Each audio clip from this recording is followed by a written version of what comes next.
Et pourquoi pas moi? Par où on commence? Moi aussi, ça m'arrive. Est-ce que tu t'es déjà posé ces questions? Alors si oui, tu es au bon endroit. Hello, moi c'est Coraline. Et moi, c'est Sarah. On t'invite pour Un cocktail d'échange, créer de nouvelles possibilités. évoluer sereinement. Reboostons-nous! Par rapport aux derniers échanges qu'on a eus, toi et moi, c'est vrai que tu m'avais fait part que tu avais commencé à travailler et tu avais eu la chance de travailler directement dans l'enfance et la petite enfance. C'est un domaine qui t'intéressait.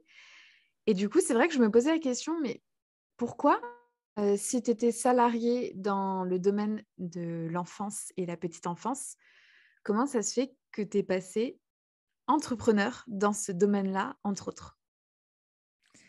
C'est une question qui est complexe parce qu'en fait, je me rends compte que j'ai jamais souhaité devenir entrepreneur. Je me suis jamais dit que je travaillerais à mon compte. Hem, J'avais pas forcément des grandes ambitions, tu vois? Je me disais juste, toute ma vie: «Oh bah, si je trouvais un poste qui me plaît dans le salariat, toujours dans le même domaine, et ainsi de suite, bah, ça me conviendra très bien». Et d'ailleurs, avec le diplôme que j'ai, j'avais l'opportunité d'être directrice de structure et j'ai toujours refusé de l'être. J'ai eu des propositions et j'ai toujours refusé de l'être parce qu'en fait, ça m'intéressait pas, que j'avais juste envie d'être sur le terrain avec les personnes et c'est tout. Donc vraiment pour te dire, j'ai jamais poussé, tu vois, à aller plus loin et à augmenter dans les postes et ainsi de suite et donc rien ne me poussait ou ne m'a menée en tout cas à l'entrepreneuriat au départ. Jusqu'à ce que finalement, je ne me retrouve pas dans les structures. Je fasse plusieurs structures parce que, hem, entre ma formation d'éduc où on passe plus de temps en stage que de temps en formation réellement et la suite, je pense que j'ai fait 8 à 10 structures différentes facilement. Donc j'ai fait Mmh. quand même un certain nombre de structures et sur, les 8 à 10 structures que j'ai 2 structures où vraiment je me suis sentie bien. Malheureusement, des structures où j'étais en stage et où il y avait pas de poste derrière et toutes les autres structures que j'ai fait, je me suis jamais réellement sentie bien, jamais réellement épanouie. J'étais bien auprès des enfants, j'étais bien avec les familles, sauf que les conditions de travail derrière qu'on nous proposait ne me convenaient pas du tout. Hem Les équipes, en tout cas certaines équipes que j'ai rencontrées ne me convenaient pas du tout non plus parce que j'ai toujours ce besoin de bouger, de créer 1000 et un projets et en fait, je me sentais complètement bloquée parce que j'étais avec des équipes qui freinaient des cas de fer en permanence, qui n'avaient pas forcément envie, d'évoluer ou de remettre en question leurs pratiques et donc j'ai été frustrée par, tout un tas d'éléments, par aussi beaucoup les directions, et au-delà des directions d'ailleurs, parce qu'en général, les directions, en tout cas dans les structures où j'ai travaillé, ne pouvaient pas faire grand-chose parce qu'au-dessus, il y avait, des communautés de communes, communautés d'agglomération, des mairies et ainsi de suite, et c'est eux, du coup, qui sont décisionnaires de tout et en fait, à chaque fois qu'on arrivait à commencer à lancer un projet, on était freinés parce que cette fois-ci, c'était les personnes au-dessus qui ne validaient pas le projet ou qui mettent 1 an, 2 ans, 3 ans, 4 ans, 10 ans à valider un projet aussi petit soit-il et du coup, on passe notre temps à ramer, en fait. C'est toujours, tu as envie de faire des choses, tu as envie que ça bouge, tu as envie de proposer des bonnes qualités d'accueil et en fait, bah, soit c'est l'équipe qui freine, soit c'est, les personnes au-dessus qui freinent. Il y a toujours quelque chose qui freine et qui fait que tu peux pas aller au bout et déjà, j'ai cette problématique-là, du coup, que moi, j'ai besoin de toucher à tout, de faire plein de choses et je pouvais pas le faire puisque Mmh. j'étais freinée tout le temps. Hem, je crois qu'il y a aussi la problématique, je crois que j'en avais parlé d'ailleurs, un petit peu dans un des précédents podcasts. Hem, il y a réellement la qualité de ce qu'on peut proposer sur le terrain aussi parce qu'on est dans un secteur qui n'est malheureusement pas rentable. Donc n'étant pas rentable, alors de 1, on est payé au lance-pierre très clairement. De Mmh. 2, en fait, on nous demande d'accompagner toujours plus d'enfants avec toujours moins de professionnels et de professionnels diplômés qui plus est. Donc, aujourd'hui, on nous fait presque rentrer n'importe qui auprès des enfants. Ça, c'est quelque chose pareil, que je ne peux pas entendre quand on voit l'impact que ça a sur notre futur. C'est quand même eux qui seront responsables de notre nouveau monde et quand on voit le monde, l'état actuel dans lequel il est, je crois qu'ils ont un sacré challenge sur leurs épaules quand même et ils ne s'en rendent pas encore compte. Donc c'est aussi notre rôle de les accompagner et comment tu accompagnes, par exemple, des bébés. Chez les bébés, actuellement, on est une professionnelle pour 5 bébés. Donc, quand tu as 5 bébés qui pleurent et qui ont faim, tu fais quoi? Tu prends en premier celui qui pleure le plus fort et puis les autres, ils attendent, tu vois? C'est toutes ces choses-là, en fait, j'étais pas du tout en accord avec ça. On sait à quel point c'est important de répondre aux besoins des nouveau-nés. On a des connaissances aujourd'hui en neurosciences et ainsi de suite qui nous poussent, à dire qu'il faut pas laisser un enfant pleurer. La réalité, c'est que nous n'avons pas le choix. Donc en fait, à un moment donné, on devient malveillante, voire maltraitante, pas par notre fait, mais par ce qui se passe autour de nous et par le non-choix qu'on a. Et enfin voilà, tu vois, ça a été tout un tas de choses cumulées qui m'ont fait dire, en fait, dans ces conditions, je ne suis pas prête à rester. Et en plus de ça, j'arrive pas à apporter à l'équipe ce que j'ai envie d'apporter, puisqu'il faut savoir qu'en étant éducatrice de jeunes enfants, en général, soit on fait partie de l'équipe encadrante, donc de l'équipe de direction. Les 3 quarts du temps, on est dans l'équipe sur de la continuité de direction.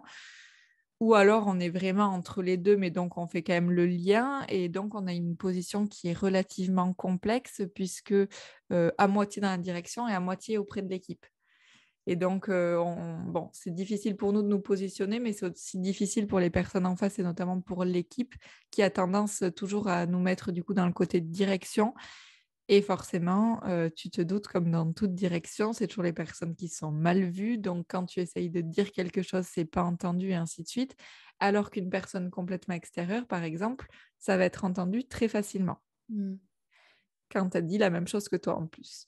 Et donc, il y a ce côté-là aussi où je me suis dit, en fait, finalement, si moi j'ai envie d'apporter aux équipes, je me rends bien compte que là, je peux pas parce qu'il y a trop de choses qui se jouent entre nous.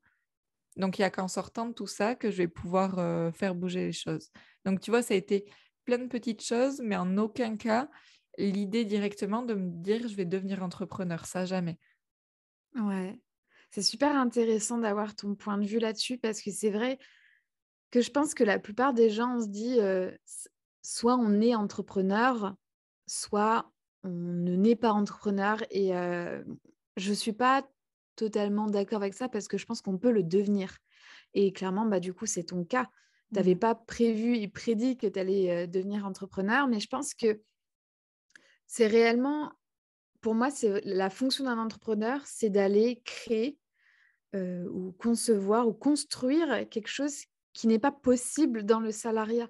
C'est-à-dire que le salariat, alors oui, c'est bien, il y a des organisations, c'est très cadré, chacun a son rôle, chacun a ses tâches, ses missions et cetera. Mais c'est vrai que ça limite énormément de choses et souvent, il y a moi j'entends, hein, il y a beaucoup de salariés qui ont de très bonnes idées pour améliorer leur entreprise, mais selon l'organisation, selon les valeurs de l'entreprise et cetera, enfin selon plein de facteurs, les salariés ne peuvent pas, impacter positivement l'entreprise, les aider à leur manière parce que, il y a toujours plein de contraintes, il y a plein de choses. Enfin, il y a des salariés, ils ont des passions à côté de leur métier qui pourraient servir à l'entreprise. Mais vu que leur titre professionnel, c'est tel poste, on ne va pas leur offrir la possibilité d'aller créer, concevoir, quelque chose de différents au sein de l'entreprise. Donc je trouve ça, vraiment dommage que les entreprises soient un peu, bloquées et fermes là-dessus, qu'on ne puisse pas, autoriser un salarié à laisser sa créativité parler, par exemple, pour divers facteurs, en fait, et surtout pour améliorer, l'entreprise. Et du coup, je pense que c'est souvent ce point-là, parce que petit à petit, ça va impacter le salarié. Ça va le pousser à se remettre en question, peut-être une dépression, peut-être un burn-out. Et, et à un moment donné, ça pousse les salariés à quitter l'entreprise, à devenir, pour certains cas, entrepreneur, parce que quand tu es entrepreneur, bah, tu as le sentiment de tu es ton entreprise. Donc en fait, tu peux prendre toutes les décisions possibles et tu peux agir de toutes les façons possibles. Et c'est vrai que ça offre une liberté à ce niveau-là. Donc, je sais que j'avais aussi entendu quand j'ai fait ma transition, j'avais eu un conseil, enfin, une conseillère en changement de voie professionnelle. C'était un conseiller en évolution professionnelle, c'était ça le titre.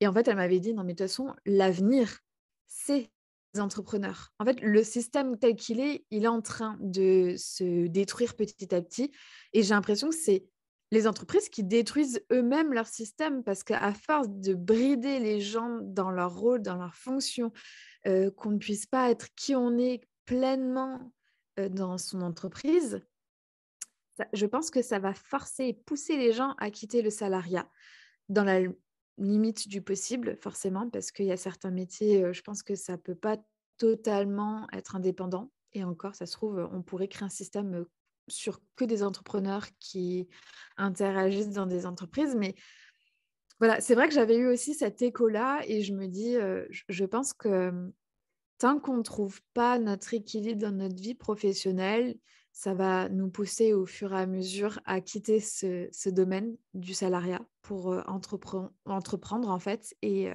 créer ce qu'on veut vraiment. Ouais, je suis clairement d'accord avec toi et je pense qu'il y a plusieurs choses en plus qui rentrent en ligne de compte. C'est que quand tu fais un travail qui pour toi a du sens, qui a une importance particulière, qui plus est peut-être quand tu travailles avec l'humain et que tu sais qu'en face, tu as pas un objet, donc à la fin de la journée, c'est pas un objet que tu as eu entre tes mains. euh, je pense que ça peut pousser à un moment donné, alors soit à se lancer dans l'entrepreneuriat pour certains, soit en tout cas à quitter ce type de poste, quitte à faire un travail qui devient alimentaire. Moi, c'est ce que je vois beaucoup autour de moi. J'ai quand même aujourd'hui une majorité de personnes autour de moi qui ont quitté le milieu de l'enfance et de la petite enfance, soit pour basculer à leur compte, soit pour faire des travails, mais parfois pour travailler, j'en sais rien, comme caissière ou peu importe, enfin, tu vois, qui ont trouvé un petit boulot à côté parce que tout simplement, c'était plus OK pour ces personnes de faire engendrer tout ça aux familles et de s'engendrer tout ça pour elles-mêmes également. Et à un moment donné, elles ont fait le choix d'arrêter d'avoir un métier aussi qui a du sens parce que, du coup, plus facile d'une certaine manière pour elles finalement de le vivre comme ça, tu vois. Mmh. Ouais, ouais, bah, je pense que, alors je suis persuadée que l'entrepreneuriat n'est pas non plus pour tout le monde. C'est-à-dire que, être entrepreneur, c'est pas juste, comment dire? Par exemple, pour nous, je prends notre cas, hein. Nous, notre métier, c'est pas, juste être entrepreneur en sophrologie. Non, on est bien plus que ça, on l'a déjà évoqué. On est à la fois, comptable, à la fois, chef d'entreprise, il faut qu'on fasse la communication, le marketing, notre métier en parallèle, prendre soin de nous parce que tout repose sur nous, donc il ne faut pas qu'on s'oublie non plus. Donc c'est vrai qu'il y a énormément de choses qui rentrent, enfin qui construisent, la vie d'un entrepreneur et c'est vrai qu'il y a des gens alors, c'est pas pour tout le monde parce qu'il y en a qui sont très bien dans leur, vie salariale, de se dire, «Moi, ma mission, c'est ça, je fais mes tâches, au quotidien pour mon entreprise et voilà». Et c'est vrai que quand tu quittes l'entreprise en étant salarié, tu as pas un stress ou tu as pas une rumination de questions comme nous, entrepreneurs, on peut avoir 24 heures sur 24, 7 jours sur 7 parce que nous, c'est vrai, on pense à plein de choses en permanence. Faut pas qu'on oublie de faire des déclarations à l'URSSAF. Enfin, tout ça, tu le maîtrises bien mieux que moi. Mais je pense que entrepreneur, ton cerveau, il turbine en permanence parce que, tu dois tout créer, tout concevoir. Et pour certaines personnes, c'est pas forcément ce qu'il y a de mieux pour elles. Il y a des personnes, ça leur convient très, très bien le salariat, mais je pense que c'est important qu'on parle de ouais, comment qu'on en est arrivé à nous lancer dans l'entrepreneuriat parce que, bah, comme tu dis, toi, tu étais pas forcément destinée à ça, tu avais pas forcément pensé à ça et puis, ouais, tu as été, poussée par rapport, à ton environnement, à tes conditions de travail et je pense que c'est aussi une des nombreuses raisons qui poussent les gens à se lancer dans l'entrepreneuriat, donc c'est hyper intéressant d'avoir ton retour là-dessus. Ouais, et puis je pense vraiment que qu'il y a aussi plein de facteurs parce que je me suis jamais dit que je me lancerais, mais la réalité, c'est que autour de moi, tout le monde, tu vois, estimait que j'en avais les capacités parce que j'ai tendance à être une fonceuse. Quand j'ai un projet en tête, je le fais coûte que coûte et si je me loupe, bah, au pire, je me loupe et c'est pas grave. Et j'ai quand même fortement ce tempérament-là à tenter l'expérience, à aller voir à droite, puis à gauche, un peu ce qui se passe et ainsi de suite, tu vois.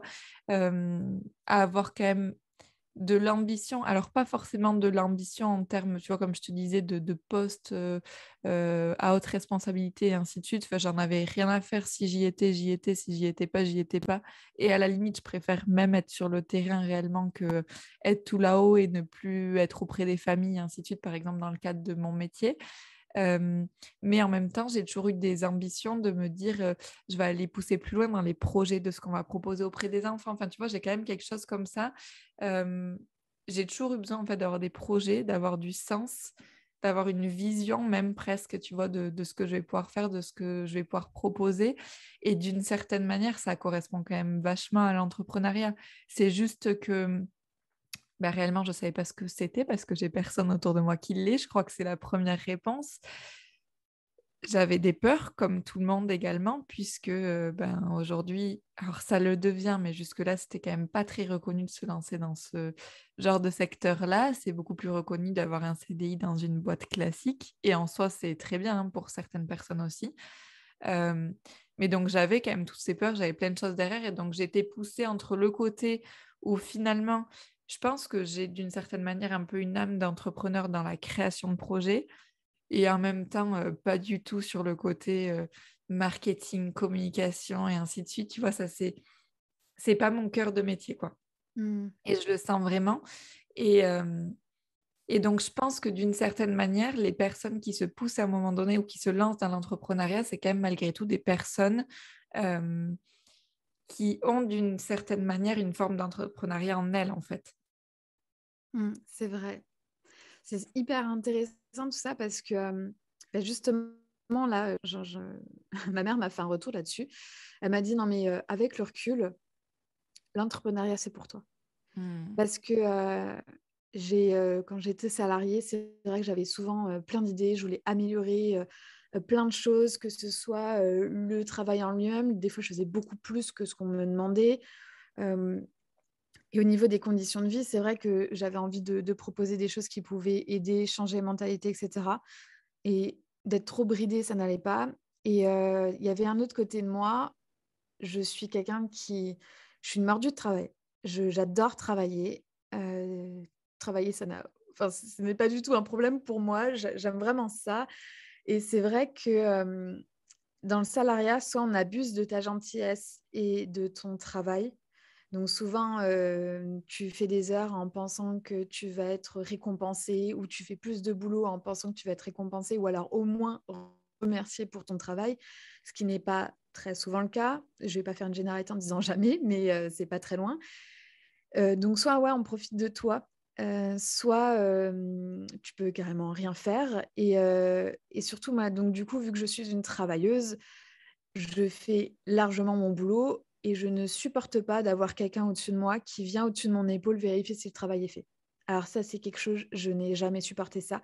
Ça peut me mettre dans une tension incroyable parce que je sais, je sais ce que je dois faire, je connais mon travail, je sais le temps qui m'est imparti pour le faire, je m'organise avec ça. Enfin, il n'y a aucun souci. Le travail sera fait en temps et en heure, correctement, parce qu'en plus, je suis perfectionniste, donc tout ça, je le sais. Et quand je vois un chef qui est au-dessus de mon épaule à vérifier si le boulot il est fait correctement, non, ça ne me plaît pas parce que ça veut dire qu'il n'y a même pas de confiance. Ça veut dire que ma direction ne me fait pas non plus confiance. Le travail va être fait en temps et en heure, si la qualité sera à la hauteur. Enfin, et ça, c'est vrai que au niveau du salariat, je trouve qu'il y a encore beaucoup de travail à faire là-dessus. C'est-à-dire que quand on embauche quelqu'un, généralement, on l'embauche bah, pour ses compétences, pour qui il est aussi, pour ses valeurs, pour comment il travaille, etc. Et j'ai l'impression que j'avais beau me présenter comme quelqu'un de travailleur, de perfectionniste, voilà, je rends le travail en temps et en heure. Bah, on arrivait encore à me surveiller parce que les patrons ne font suffisamment pas confiance aux salariés. Et, euh, et je pense que ça peut être, comment dire, ça peut être justifié dans certains cas. Je pense qu'il y a vraiment des salariés qui n'en branlent pas une et qui clairement volent la place à d'autres personnes, qui tirent l'entreprise vers le bas, ça c'est évident. Mais à côté de ça, quand tu as un employé qui fait bien son job, bah, ne te rabats pas sur lui par rapport à un manque de quelqu'un d'autre en fait. Et moi, c'est pour plein de raisons que c'est vrai que je commençais vraiment à ne plus supporter le salariat et je me suis dit non mais là, faut faire quelque chose. Déjà, il faut que je change de voie et ensuite, bon bah moi, mon changement de voie m'a amené aussi à être entrepreneuse parce que j'aurais pu reprendre des études dans autre chose et être de nouveau salarié par exemple. Mais toi et moi, de devenir sophrologue aussi, on n'a pas 36 solutions, on est obligé d'être nous notre propre entreprise, donc on est poussé à être entrepreneur également. Donc ça je pense qu'il y a aussi certaines branches de métier qui poussent à l'entrepreneuriat parce que, parce que le système est comme ça aussi, quoi. Mmh. Peut-être qu'à un moment donné, d'ailleurs, ça rentrera dans les mœurs et que ça évoluera parce que, par exemple, dans certaines structures, en tout cas, il existe des psychologues, tu vois? Par exemple, enfin, nous, en crèche, Mmh. notamment, ou en protection de l'enfance ou dans d'autres, endroits, il y a un certain nombre d'endroits où on a des psychologues qui interviennent en structure.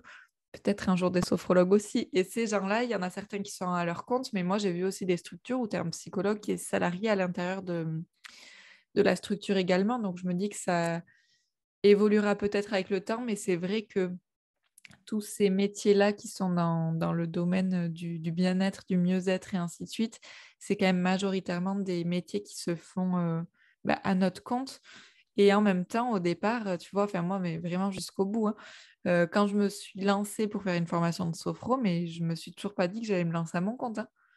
Je me lançais dans un premier temps pour moi parce que je voulais des outils en plus, parce que j'avais envie d'évoluer et de rajouter des cordes à mon arc et que de toute façon, j'ai besoin de faire de la formation en permanence, mais sans me dire: «Je vais réellement, quitter mon poste, me lancer à mon compte et faire ça». Au départ, non.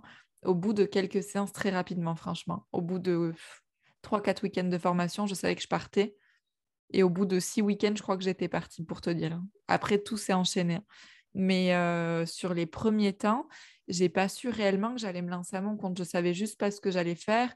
Je me disais que ça servirait pour, peut-être un autre poste ou même si je finissais justement en poste de direction et autres, pour avoir, des casquettes supplémentaires pour accompagner mieux les équipes et pour être dans un management qui est bienveillant et ainsi de suite.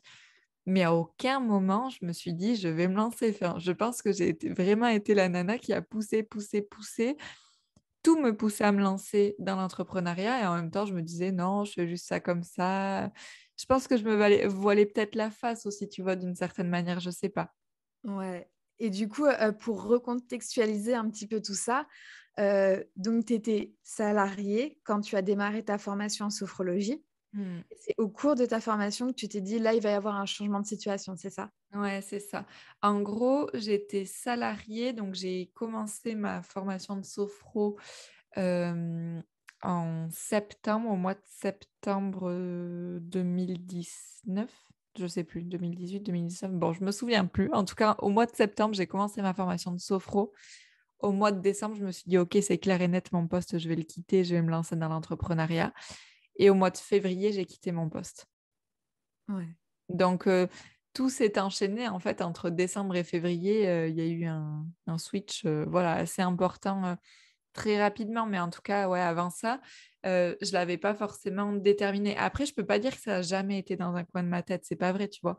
Il y a un côté où ça me faisait rêver de pouvoir faire ce que je voulais, d'avoir, des valeurs fortes pour une entreprise qui me tient à cœur et pas, d'avoir des valeurs, ou pas de valeur d'ailleurs, ça dépend des entreprises. J'ai vu beaucoup de structures où elles connaissent même pas les valeurs qu'il y a à l'intérieur. Donc, j'avais tout ça quand même qui me questionnait et j'avais envie de trouver une structure qui m'apportait ça, tu vois? Mais j'étais encore prête à ce moment-là à potentiellement me dire: «Je vais repartir dans une autre structure» et puis finalement, je me suis très vite rendu compte que, bon, je le ferais pas. Ouais et du coup, donc tu as démarré, donc tu étais salariée, tu as démarré ta formation en septembre et vers février, c'est ça? Tu t'es dit: «Là, je quitte mon poste».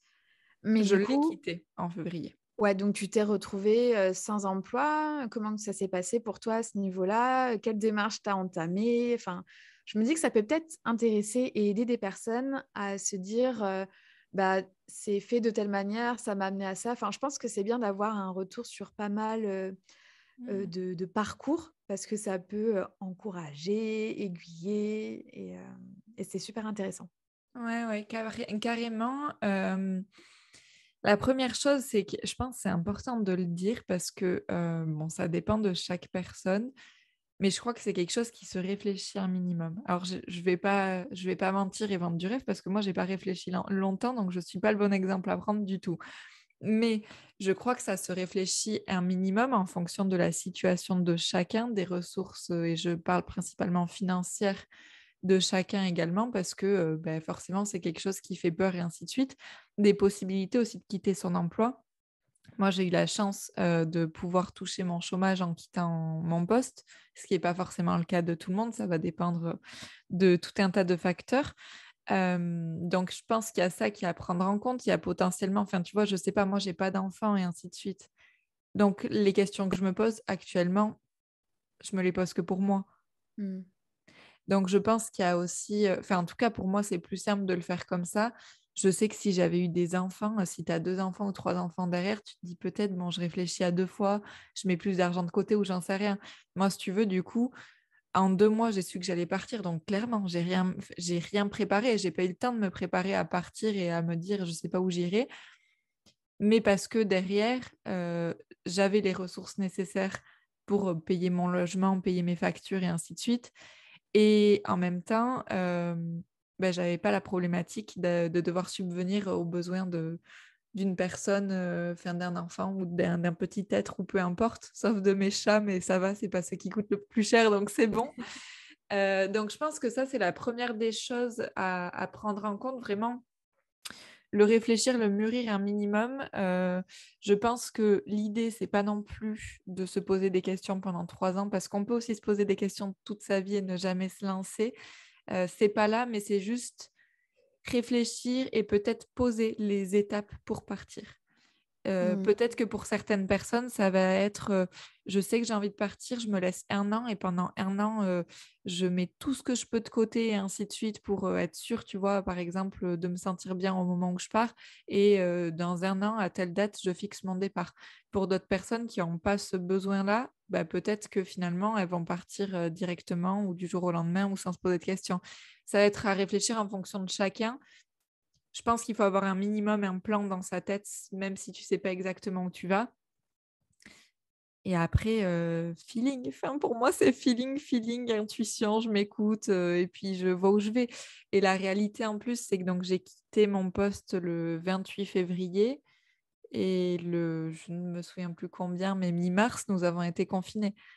Donc en fait, si tu veux, je peux même pas donner quoi que ce soit de ce côté-là parce que rien de ce que j'avais prévu ne s'est passé. Puisque Ouais. je crois que pour tout le monde, on a tous été un peu chamboulés là-dedans et finalement, tout ce que je projetais de faire, j'ai rien pu faire. Je me suis retrouvée chez moi enfermée du matin au soir. Ouais. Donc, il y a eu ces limites à ce moment-là et en même temps, enfin, pour moi, ça a été d'une grande richesse et ça peut paraître terrible, mais à revivre, je revivrai un confinement parce que c'est certainement ce qui m'a permis le plus de m'apporter en très très peu de temps, de me reconnecter à moi et en même temps de développer plein de choses que j'avais envie de développer. Donc pour moi, ça a été salvateur. Je sais qu'il y a des personnes pour qui ça a été très compliqué aussi. Mais c'est vrai que je peux juste dire, rien ne s'est passé comme prévu. Et je crois que c'est la réalité de beaucoup en fait. Ouais, ça m'amène à plein de réflexions. Alors déjà, je voulais revenir sur un point qui est, je pense, important qu'on ressoulève une deuxième fois.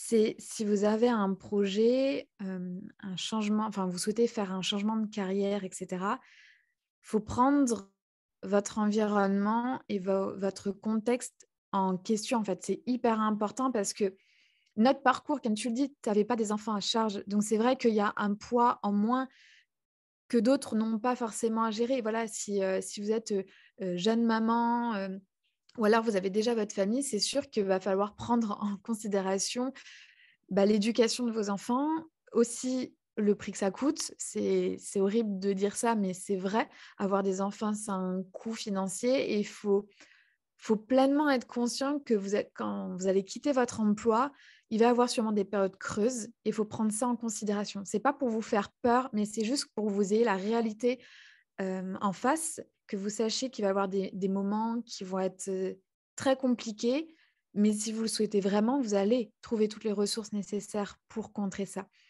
Et je voulais en venir aussi à un second point. Alors, je pense que toi et moi, on a eu la chance d'avoir pas mal de connaissances en développement personnel, euh, en comment dire, comment trouver et renouer ses capacités, ses ressources, etc. Donc, je pense que pour toi et moi, ça a été peut-être facile, entre guillemets, déjà, au moins de savoir qu'on a des ressources, qu'on a des capacités pour aller dans ce changement de vie, dans ce changement de carrière, parce qu'il y a des personnes, je pense, ne pas me tromper en disant que très objectivement, si vous êtes en période difficile, c'est-à-dire que vous êtes en dépression, en burn-out, c'est des moments de vie où vous n'avez pas conscience de vos capacités et de vos ressources. Vous les avez, c'est sûr, j'en ai une certitude, mais fois 300%. Vous avez toutes les ressources et les capacités nécessaires. Sauf que vu que vous êtes dans une période qui est sensible, qui est la dépression, qui est le burn-out, vous n'allez pas voir vos capacités, vos ressources en vous. Et vous allez douter de vous. Et ce qui fait que si vous n'êtes pas accompagné dans votre démarche de changement professionnel, ça peut être très délicat pour vous. Donc, si je peux aussi apporter un conseil à ce niveau-là, c'est si vous souhaitez faire un changement de carrière, essayez de vous entourer au maximum. Il y a beaucoup de choses qui sont mises en place. Je vais en parler rapidement par rapport à mon cas. C'est-à-dire que quand j'ai travaillé pendant 8 ans en tant que salariée, et comme tu le dis, je ne suis pas partie. Enfin, on a l'impression avec le recul que je suis un peu partie du jour au lendemain, que j'ai un peu claqué la porte et je suis partie, parce que c'est vrai, ça, quand même, ça s'est fait sur un très court laps de temps, comme toi. C'est-à-dire qu'il y a eu un élément déclencheur en décembre. Il y a eu les vacances de Noël. C'est là que moi, j'ai réfléchi à tout mon projet. Enfin, surtout que je me suis dit, OK, là, il faut quitter ce que je suis en train de faire. Et j'ai eu toutes les ressources et les capacités de me dire, OK, je veux quitter ma situation. Qu'est-ce que je mets en place? Mon cerveau, il a turbiné. Enfin, c'est hallucinant à quelle vitesse. J'ai réfléchi à plein de solutions. OK, il faut que je fasse ceci, cela en fonction de mon cas. Il me manque ça. Je vais chercher ça comme info. Enfin, il faut pousser la réflexion très, très loin, de ne pas se dire: «OK, je quitte un métier pour un autre métier». Ouais, mais dans quelles conditions? C'est-à-dire que, toi, je ne sais pas comment tu as comment dire? Tu as mis en place ton projet, mais moi, par exemple, donc j'ai démissionné, mais je suis passée par le système démission-reconversion. Parce que quand tu démissionnes, tu n'as pas le droit au chômage, et moi, j'avais cette problématique, c'était: il me faut une rentrée d'argent parce que je suis propriétaire d'un appartement. Pour pas me foutre dans la merde financièrement, il me fallait une rentrée d'argent quoi qu'il arrive. Donc, j'ai cherché une solution en fonction de mon cas.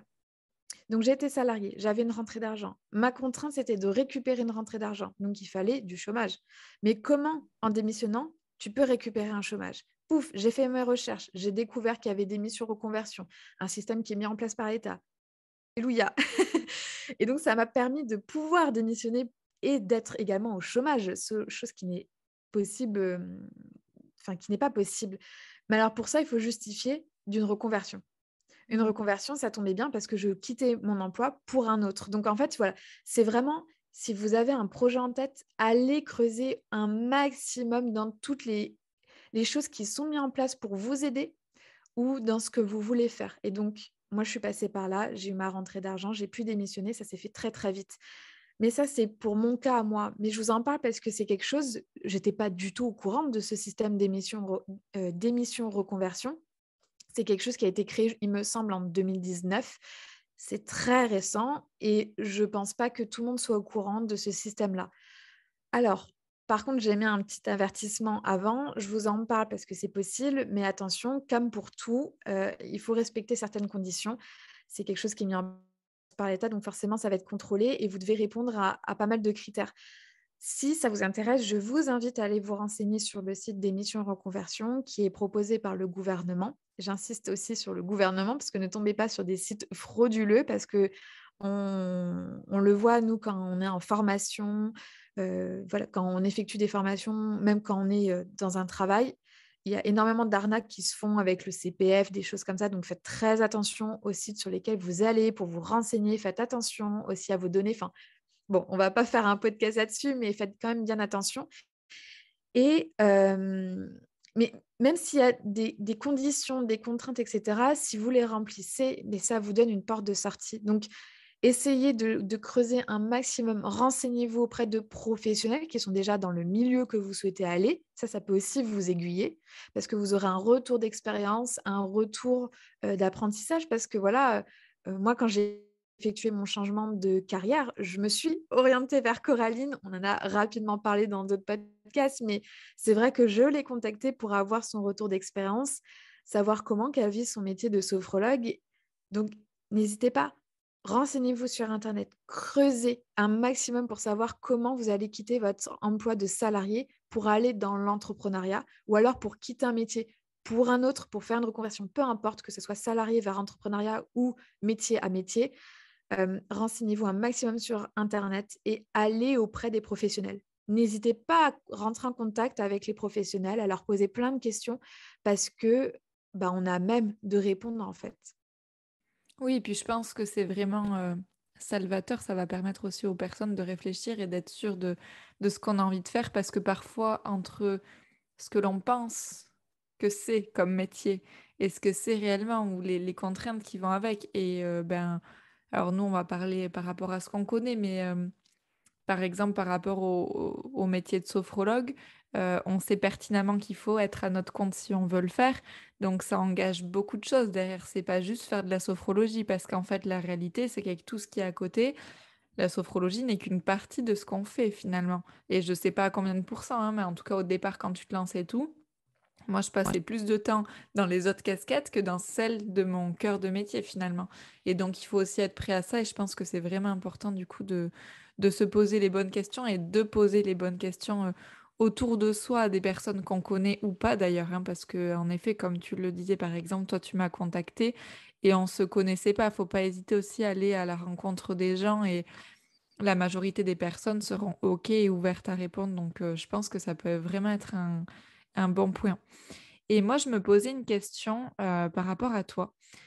Je me demandais s'il y a un côté de toi où tu t'es toujours dit que tu te lancerais dans l'entrepreneuriat ou pas du tout, et c'est un concours de circonstances ou c'est un peu comme moi. Enfin, tu vois, comment ça s'est passé pour toi en fait? Alors, c'est une super question et en fait, je pense qu'au fond de moi, j'ai toujours été, entrepreneur, directrice à mon compte. Enfin, c'est vrai, quand j'y repense, je me suis jamais projetée, à travailler au sein d'une entreprise. Moi, à chaque fois que je m'imaginais des métiers, c'était vraiment des métiers où je bossais, enfin, je visualisais pas une hiérarchie au-dessus de moi. C'est ça qui est très bizarre, c'est que je me voyais faire mon métier, mais genre sans personne autour, sans, la pression d'un patron et cetera. Mais, bah, les études font que, je trouve qu'on te bride énormément sur le fait de devenir un salarié. C'est-à-dire que moi, bon, déjà mon parcours atypique, hein, comme j'ai toujours dit, un peu tombée dans mes études sans faire exprès. J'ai voilà, concours de circonstances, je me suis retrouvée à faire des études en mécanique et tout le temps où j'étais en études de mécanique, c'était: «Vous travaillerez au sein d'un bureau d'études, dans une entreprise» et donc limite on te formate, mais dès le départ à être dans une entreprise, dans ce cadre-là et donc pour moi, mais c'était d'une logique, mais d'une évidence que quand j'allais, finir mes études, bah, j'allais être embauchée en tant que salariée dans une entreprise. Et genre, mais je me suis pas posé la question. C'est juste l'expérience qui a fait que je me suis dit: «Bon, bah, là, déjà, ça me correspond pas, ça me correspond pas non plus. Le fait que j'ai, un chef, un patron et cetera, non, ça ne me plaît pas non plus. L'environnement de l'entreprise et les valeurs de l'entreprise ne me vont pas» et d'ailleurs, tu en as vite fait parler, mais comme tu dis, il y a beaucoup d'entreprises qui n'ont pas de valeurs et ça, je trouve ça, mais c'est un fondamental pour moi. Quand tu crées une entreprise, c'est fondamental qu'il y ait des valeurs. Et en tant que salarié, tu as le droit aussi de demander les valeurs de l'entreprise pour voir si elles correspondent aux tiennes. Parce que ça aussi, si vous êtes salarié et que vous souhaitez, pourquoi pas, changer d'entreprise, bah, vous êtes en droit, en fait, de demander les valeurs de cette entreprise pour voir si ça correspond avec vous, pour savoir si vous serez bien dans cette entreprise. Ça, c'est hyper important aussi et je pense qu'il faudrait qu'on le développe davantage. Mais c'est vrai que quand j'y repense maintenant et je l'avais jamais réalisé avant. Je le réalise maintenant, je me dis: «Mais c'est vrai que maintenant quand j'y pense, quand j'étais petite et que je m'imaginais, travailler» parce qu'on quand on est petit, on s'imagine toujours travailler et je me suis jamais vue, être sous la direction de quelqu'un. Je me voyais faire le métier. Alors, je me suis vue faire plein de choses, hein, je me suis vue archéologue, architecte d'intérieur, enfin je me suis vue faire plein de choses, mais sans aucune direction au moi, alors que quand j'étais en études, mais ça me semblait d'une évidence pure, quoi. Enfin, c'est drôle que tu me questionnes là-dessus et du coup, je veux bien aussi avoir ton retour. Enfin, bon, tu as quand même évoqué le fait que tu t'étais pas vue entrepreneur, mais si tu avais envie de rajouter quelque chose à ce sujet, je te laisse. Écoute, quoi dire de plus? Oui, je pense que la première chose, c'est de vraiment prendre conscience qu'en fait, on ne naît pas forcément entrepreneur, mais qu'on le devient.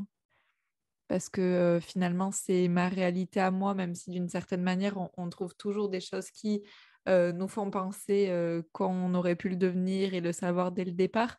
Et je crois aussi que il y a peut-être beaucoup de personnes d'entre nous qui ont cette part d'entrepreneur, mais qu'elle est cachée encore une fois, qu'elle est cachée sous tout un tas de peurs, d'injonctions et autres, parce que, comme tu le disais si bien, ma réalité, ça a été de me dire, je fais une école d'éducatrice de jeunes enfants, donc je pars travailler après sur un poste tel.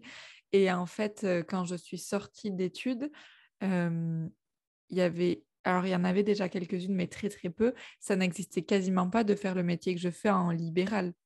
Donc, en fait, de toute façon, c'était pas possible.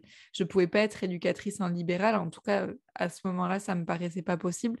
Aujourd'hui, ça le devient pour beaucoup parce qu'il y en a de plus en plus qui se lancent, même si c'est un métier encore aujourd'hui qui n'est pas encadré et réglementé comme d'autres pourraient l'être dans le secteur médical et social. Et en fait, je pense qu'il y a vraiment ça qui joue, le fait que quand on est en études, on nous propose pas cette possibilité-là, mais certainement parce que eux-mêmes n'en ont pas conscience que c'est possible en fait. Mais du coup, je trouve ça d'autant plus intéressant et cette idée aussi avec l'entrepreneuriat qu'on peut créer ce qu'on veut comme on veut.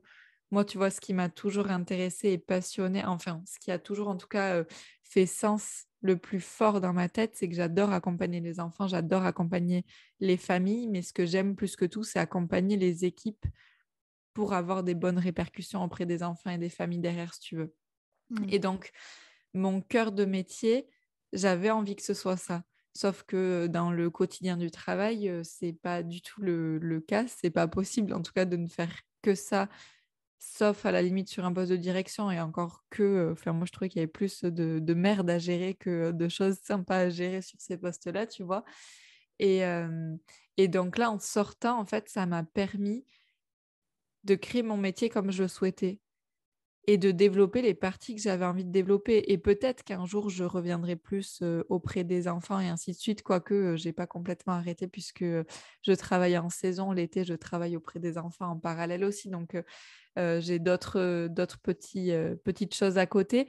Mais en tout cas, ouais, cette idée de pouvoir créer son métier comme on le sent, ou en tout cas de faire ce qui nous fait le plus vibrer dans notre métier, parce qu'en fait, bon, ça dépend certainement des métiers, mais nous, du coup, on a plusieurs axes principaux et finalement, il faut tous les mener de front. Mais je suis convaincue qu'on est tous bons dans une chose, en tout cas, on a tous un talent en particulier pour une chose.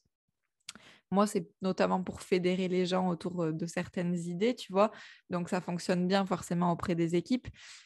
Il y a d'autres personnes, ça va être dans le soutien qu'elles vont avoir ou dans l'accompagnement qu'elles vont avoir, par exemple, des parents, j'en sais rien. Dans ce cas-là, ben, peut-être que c'est intéressant de pousser la mission là-dessus, tu vois. Mais je crois qu'il y a cette idée aussi vraiment de prendre conscience de ce pourquoi on est bon, de ce pourquoi on a un talent qui est presque naturel ou inné chez nous et de développer ce côté-là. Et voilà, je pense que ça m'a vraiment poussé à entreprendre encore plus, quoi. Ouais. Ouais, c'est trop chouette. Et c'est vrai que du coup, ce que je retiens de tout ce qu'on a évoqué, c'est que l'entrepreneuriat permet une Mm. liberté totale. Alors, ça a ses avantages et ses inconvénients, hein. Comme on l'a dit, on a plusieurs casquettes. Il faut jongler entre plusieurs métiers. Finalement, quand tu es entrepreneur, tu incarnes plusieurs métiers. Alors, avec comment dire, plus ou moins de réussite, hein, parce que forcément, par exemple, moi je pense à la compta, des fois on n'est pas tous nés pour être comptable, mais ce qui est bien, c'est que l'entrepreneuriat te permet aussi de déléguer. Et ça, c'est chouette de se dire, on fait ce qu'on aime, on fait à notre manière, avec notre caractère, nos valeurs, nos compétences, que ce soit en lien avec le métier ou d'autres compétences ou d'autres capacités qu'on aura développées à côté, etc. Et que si à un moment donné, on pêche vraiment à un endroit, genre ça, on a un blocage, par exemple, à des gens, ils vont se dire, ouais, mais moi, je suis nulle en marketing, je suis nulle en communication, et ben vous avez la possibilité d'engager quelqu'un pour faire cette mission parce que vous reconnaissez vos qualités et vos faiblesses et on peut aussi jouer là-dessus et je trouve ça hyper intéressant. Et du coup, vraiment cette forme de liberté totale, quoi. Oui, et de choisir vraiment les gens avec qui on travaille, c'est tellement un plus parce que du coup, tu choisis des personnes qui ont des valeurs communes avec toi, qui ont une envie de travailler dans le même sens. Et c'est ce qu'on voit aussi dans la création de ce podcast, en fait, c'est qu'on se retrouve à deux parce qu'on a envie d'être les deux ensemble et parce que c'est un choix et pas une contrainte. Et je mesure la chance qu'on a de pouvoir faire ça et de pouvoir choisir, en fait, de ne pas être contraint à te retrouver peut-être à partager justement un podcast ou autre chose avec une personne avec qui tu n'as pas du tout envie d'être. Enfin, je trouve ça tellement dommage, tu vois, de devoir le faire comme ça. Et je sais pas de quoi sera fait demain, je sais pas comment je vais me développer, je sais pas où je vais aller. Si à un moment donné, je devrais peut-être embaucher ou pas, enfin, j'en ai aucune idée. Mais il y a un côté de moi qui espère vraiment.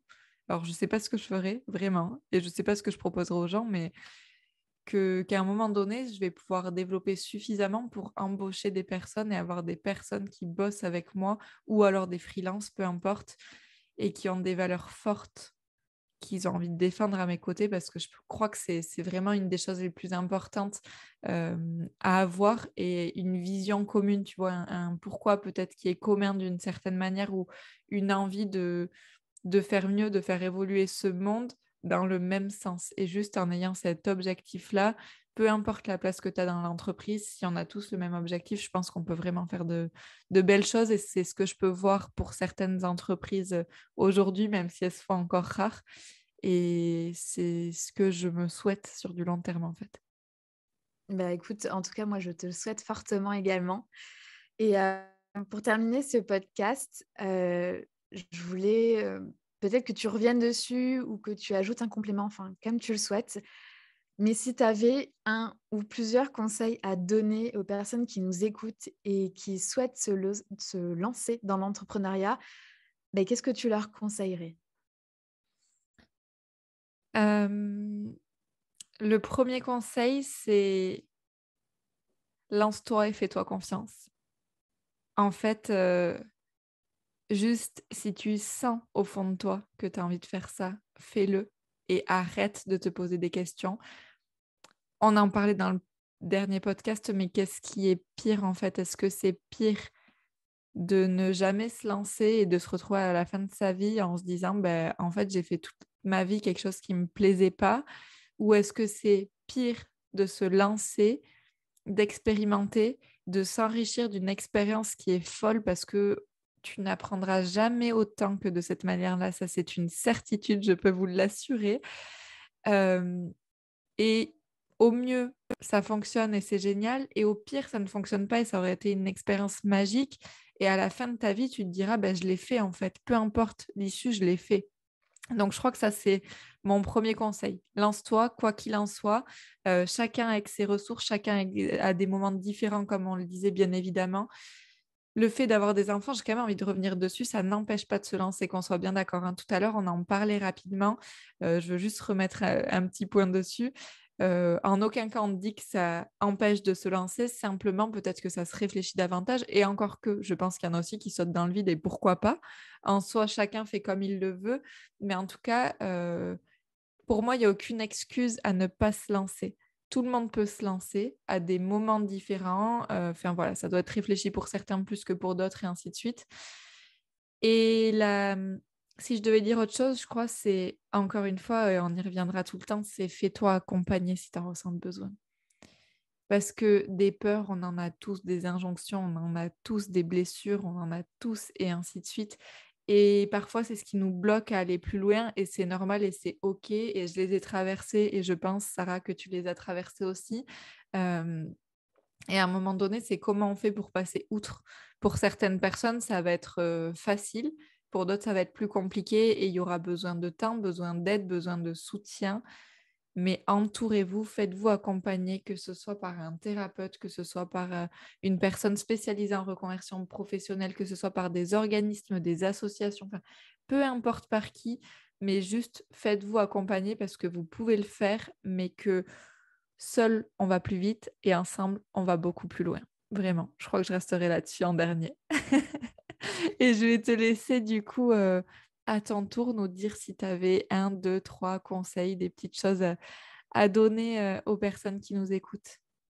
Eh bien, écoute, tu viens de le dire. C'est-à-dire que pour moi, un des plus gros conseils que je peux vous donner, c'est de vous faire accompagner. Et tu m'as coupé l'herbe sous le pied, mais parce que je pense que c'est tellement important.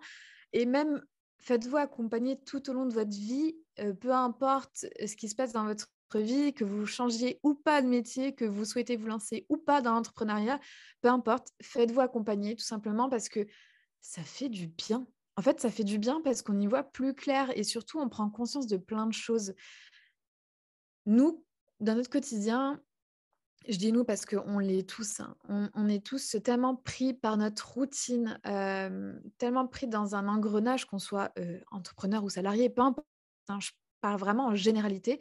On est tellement dans une routine qu'on s'habituerait presque à certaines, capacités, à certains automatismes et cetera.